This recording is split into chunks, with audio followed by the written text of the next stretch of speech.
La chancelière allemande Angela Merkel est de loin la dirigeante européenne actuelle qui aura exercé le pouvoir le plus longtemps.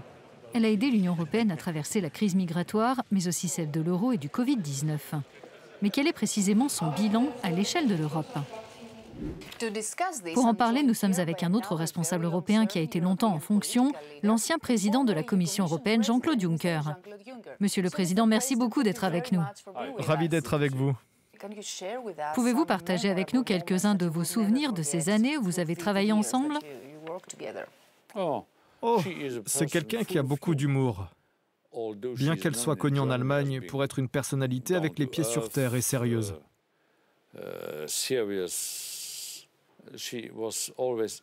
En réalité, elle imitait tout le temps ses collègues, y compris moi. Mais elle ne m'a jamais imité devant moi. Elle imitait à la perfection Sarkozy, Trump et d'autres. C'était une véritable artiste dans ses imitations. Mais vous rappelez-vous d'altercations que vous avez pu avoir avec elle au cours de toutes ces crises ? Eh bien, j'ai eu des altercations avec elle. Peut-être pas des altercations, mais des disputes majeures, principalement au sujet de la Grèce.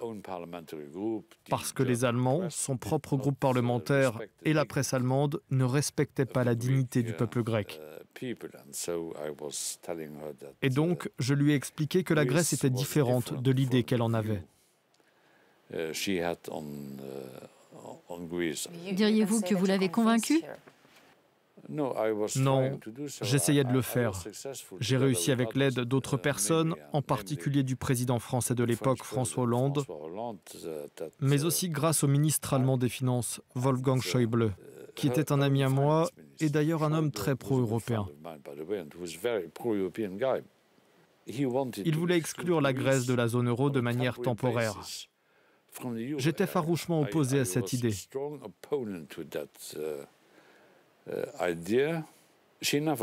Angela Merkel ne s'y est jamais ralliée non plus, mais elle n'a jamais nié l'intérêt de cette idée. Au final, elle raisonnait toujours avec une perspective à plus long terme. Elle pensait que cela pouvait nous mener en eau trouble avec l'Italie et d'autres. Beaucoup la décrivent, et vous aussi, comme une responsable politique pragmatique. Mais selon vous, quelles ont été sa plus grande réalisation et son plus grand échec ? Je crois que son plus grand échec a été la réticence dont elle a fait preuve pendant la crise grecque. Parce qu'à cause de ses hésitations et de sa réticence, nous avons perdu du temps. La Grèce aurait pu être aidée plus tôt. En dehors de la Grèce, de manière générale, quelle a été sa plus grande réalisation et l'aspect le plus important de son bilan européen ? Sa plus grande réalisation, de mon point de vue, a été le rôle qu'elle a joué dans la crise des réfugiés en août-septembre 2015. Elle était contre l'idée de fermer la frontière allemande entre le Tyrol autrichien et la Bavière. Parce que là encore, elle avait une certaine perspective dans sa manière d'aborder cette crise majeure.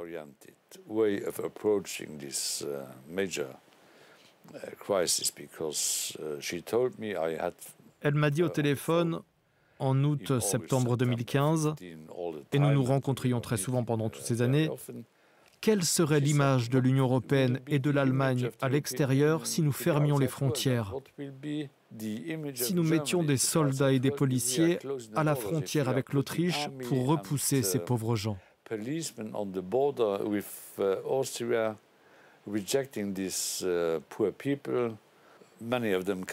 Ils étaient nombreux à venir de Syrie, d'autres venaient d'Afghanistan, de partout. Il s'agissait de gens pauvres, désespérés.